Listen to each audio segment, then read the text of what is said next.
All right, నెల రోజులైంది liquor scam కేసులో ఎమ్మెల్సీ మాజీ సీఎం కేసీఆర్ కూతురు కవిత అరెస్ట్.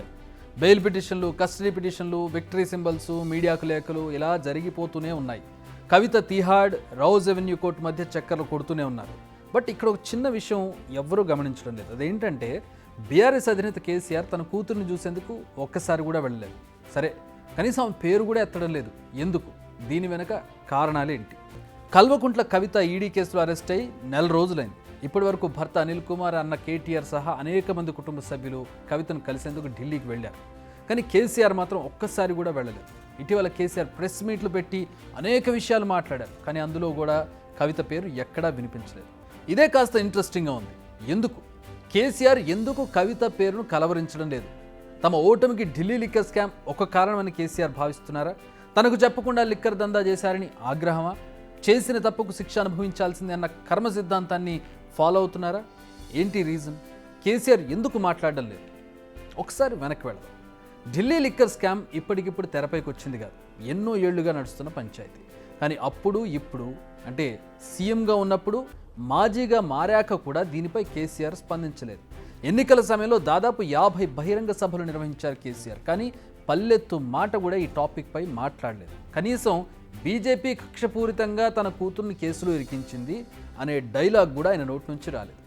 నిజానికి ఈ అంశాన్ని తన పొలిటికల్ మైలేజ్కు వాడుకోవచ్చు, కానీ అలా జరగడం లేదు. ఇప్పుడేమో ఏకంగా అరెస్ట్ చేసి జైల్లో వేసింది ఈడీ. ఇప్పుడు కూడా కనీసం ఢిల్లీకి వెళ్ళి పరామర్శించలేదు. అయితే దీనికి గల కారణాలు అనేకం కనపడుతున్నాయి. ముందుగా బీఆర్ఎస్ సర్కిల్స్లో ఒక ప్రచారం జరుగుతోంది. అసలు కవిత ఇలాంటి స్కామ్కు తెరలేపారన్న విషయం చాలా ఆలస్యంగా కేసీఆర్కు తెలిసిందన్న టాక్ వినిపిస్తోంది. సంతోష్ రావు కవిత డైరెక్షన్లోని దందా కొనసాగినట్టు కథలు వినిపిస్తున్నాయి. అందుకే కేసీఆర్ కవితపై తీవ్ర ఆగ్రహం వ్యక్తం చేసినట్టు ఎన్నికల ముందు ప్రచారం జరిగింది. మన తెలుగువారు మామూలుగానే మహిళలు వ్యాపారాలు చేయడాన్ని డైజెస్ట్ చేసుకోలేరు. అలాంటిది కవిత ఇలాంటి లిక్కర్ దందాలో దిగడాన్ని కేసీఆర్ అస్సలు ఊహించలేదని టాక్. ఈ విషయాలను మేము కన్ఫర్మ్ చేయడం లేదు, కానీ జస్ట్ జరుగుతున్న ప్రచారాన్ని మీ ముందు పెడుతున్నాం. ఈ రీజన్ కారణంగానే కేసీఆర్ ఈ అంశంపై మౌనాన్ని ఆశ్రయిస్తున్నారా అనేది ఒక ప్రశ్న. ఇదే కాదు, పార్టీ భవిష్యత్తును కూడా దృష్టిలో పెట్టుకుని కేసీఆర్ ఈ టాపిక్ను తెరపైకి తీసుకురావడం లేదని తెలుస్తోంది. అసెంబ్లీ ఎన్నికల్లో చావు దెబ్బతిన్న బీఆర్ఎస్ పార్టీని ప్రస్తుతం బతికించుకోవడంపైనే కేసీఆర్ ఫోకస్ చేసినట్టుగా తెలుస్తోంది. ప్రస్తుతం కేసీఆర్ ఫోకస్ మొత్తం పార్లమెంట్ ఎన్నికలపైనే పెట్టినట్టు కనిపిస్తోంది. అందుకే కృష్ణా జలాలపై నల్లగొండలో నిర్వహించిన సభకు వెళ్లారు.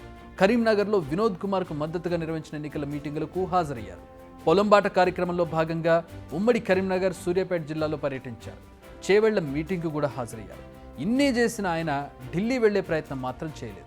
ఎన్నికల సమయంలో లిక్కర్ స్కామ్ కేసును ప్రస్తావిస్తే నెగిటివ్ అవుతుందని కేసీఆర్ భయపడుతున్నారా? ఇప్పటికే పార్టీ పరిస్థితి అంతంత మాత్రంగా ఉంది.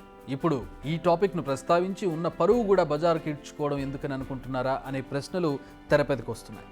నాట్ ఓన్లీ కేసీఆర్, కవిత అరెస్ట్పై బీఆర్ఎస్ మొత్తం సైలెంట్ మోడ్లోనే ఉంది. మార్చి 15న ఈడీ టీం కవితను అరెస్ట్ చేసినప్పుడు హడావుడి చేసిన గులాబీ నేతలంతా ఇప్పుడు గప్చుపయ్యారు. అరెస్ట్ అక్రమం, ట్రాన్సిట్ వారెంట్ లేకుండా ఎలా అరెస్ట్ చేస్తారు అంటూ ఈడీ ఆఫీసర్లతో అప్పట్లో వాదించిన అన్న కేటీఆర్, అరెస్టు సమయంలో పరుగున వచ్చిన మేనబావ హరీష్ రావు కూడా ఇప్పుడు కవిత విషయంపై నోరు విప్పడం లేదు. ఈడీ కావచ్చు, సిబిఐ కావచ్చు, ఢిల్లీ లిక్కర్ స్కామ్లో కింగ్ పిన్ కవితే అంటున్నాయి. ఆధారాలు చూపిస్తున్నాయి. ఈ విషయాలను కోర్టు బలంగా నమ్ముతుంది కాబట్టి ఆమెకు బెయిల్ కూడా రావడం లేదు. ఇలాంటి సమయంలో కవిత అంశాన్ని సింపతి కోసం వాడుకుంటే అస్సలుకే మోసం వస్తుందన్న ఫీల్లో ఉన్నారు బీఆర్ఎస్ పెద్దలు. కేసీఆరే పట్టించుకున్నప్పుడు పార్టీ నేతలు మేమెంత అనుకుంటున్నారు పార్టీలోని తర్వాతి క్లాస్ నేతలు.